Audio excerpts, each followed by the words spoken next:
8e combat de la soirée diggante Petit bu Dionewar ak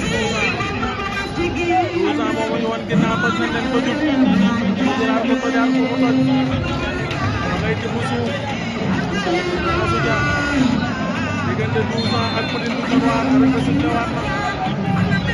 daa ko woon suuf lewaat mu demee noonu waaw mbër bi da ngaa wan ginnaaw di ko jóg lii daal la nii 12 ans ak Petit bu Dionewar ay laa may la laa boo naa Petit bu Dionewar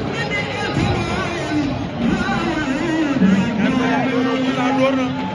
ñu reporté 12 ans Petit bu Dionewar da ngay xeex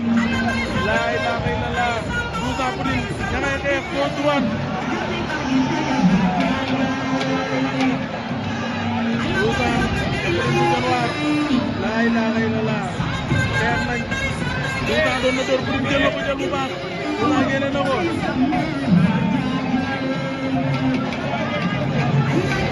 ne baa ngi koy yuuxu nan ko bëre loo ma la bul bëre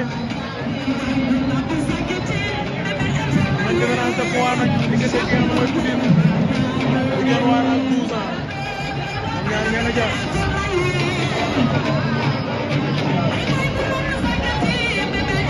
bu Dionewar ak 12 ans ñoom ñaar ña nga jar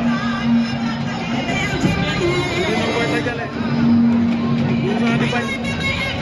ko fii dara lu ñu dajaloo diggante Petit ak 12 ans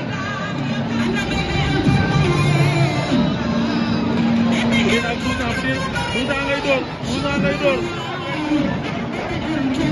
Petit am na ñaari loxoom ci ngemb bindu mbëgg diggante Petit bu Dionewar ak 12 ans